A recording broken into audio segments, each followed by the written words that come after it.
Good morning mga idol, binalikan ko si kaibigan. Samahan niyo po ang aking pagtatanong sa ating kaibigan. Tungkol po ito kay Sara Duterte. Napakarami po ngayon ang nagpaabot sa atin. Tungkol po sa pagpapaabot ni Ma'am Sara na tatakbo sa pagka-presidente ngayong 2028. Kaya napakarami ang nagpaabot sa atin.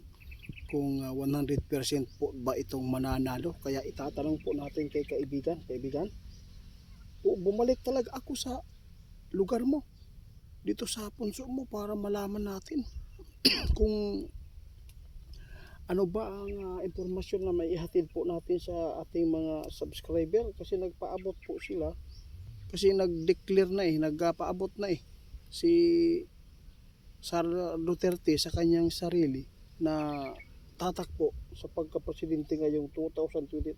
Mayroon pang nakita ninyo kaibigan na ito po ba ay mananalo?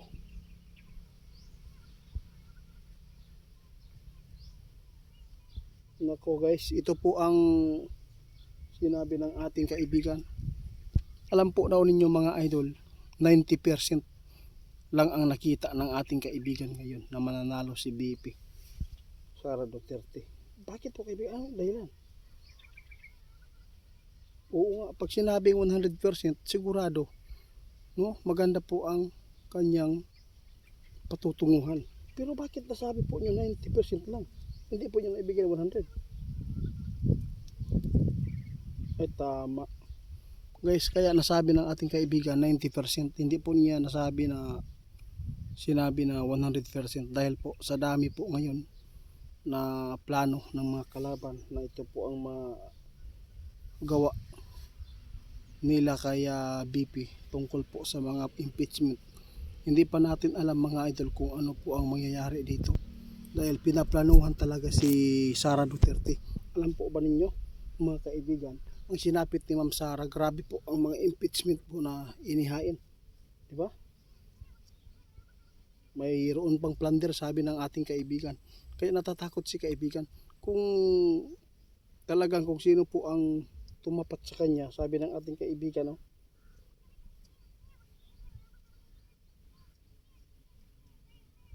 Kahit sino pa ang tumapat sa kanya mga idol, hindi talaga mananalo ang kalaban. Ang problema lang po dito ni Sara, kung ito po ang plano na pabagsakin at matablan po sa mga inihain ni Trillanes. Kasi alam po ninyo mga idol, hindi po ninyo ito malalaman kung ano po talaga ang plano. Kaya si kaibigan nagsabi po 90% ang kanyang ipinapaabot. Pero kaibigan, gusto kong malaman,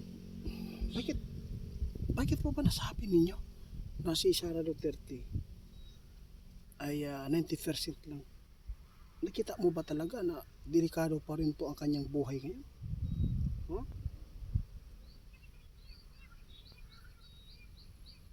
Diyos ko.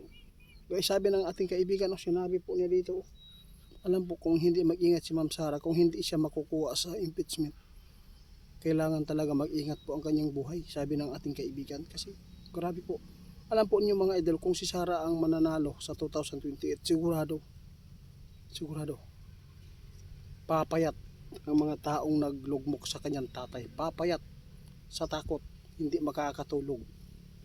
Alam po niyo mga idol, ngayon takot na po ang iba kung si Sara Duterte ang manalo sa 2028, ang kanyang bantayan lang dalawa, no? Kung hindi siya makuha sa inihain ng mga impeachment o mga kaso na ginawa ng mga kalaban, buhay ang dapat po niyang bantayan, buhay po niya ang kailangan na mag-ingat, di ba kaibigan? Kasi ito po talaga mga jablo yan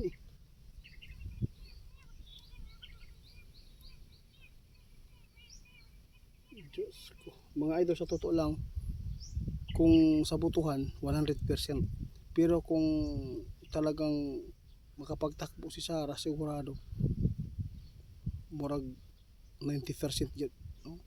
Iwan ko lang kung ano itong ibig sabihin ng ating kaibigan, bakit naibigay po niya ng una ang 90%, kasi mayroon siyang nakita na hindi maganda dahil sa nangyayari, kung paano siya ginipit ngayon, no? Sunod-sunod po ang inihain sa kanya ng mga kaso, plunder, kahit ano na lang. Ngayon pinaplanuhan na naman po siya ng maigi kung paano talaga hindi siya makatakbo sa 2028, kasi ang iba paninira lang po eh.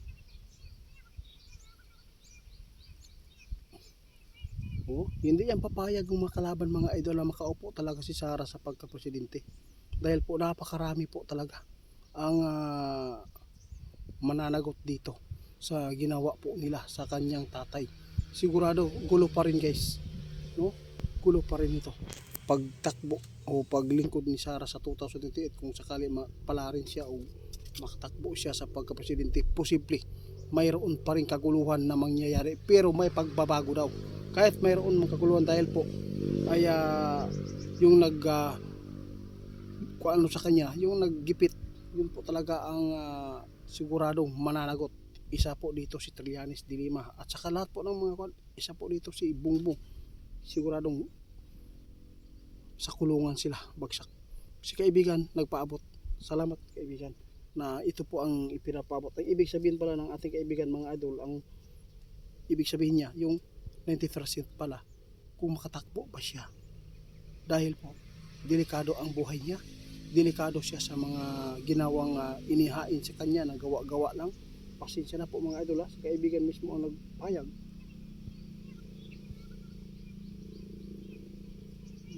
Dapat po daw pakishare mga idol, mag-ingat si ma'am sa kanyang pagdeklara na siya po ay tatakbo sa 2028, dahil napakadelikado po ang kanyang ginawa. Sigurado maraming maghahunting sa kanya, dahil po kapag hindi nila makaya sa paghain sa kaso, hindi matablan, ito po ang buhay ang kanyang dapat ngayon. Mag-ingat siya, sabi ng ating kaibigan. Salamat mga idol, ito po ang babala na ito ay nakakabuti din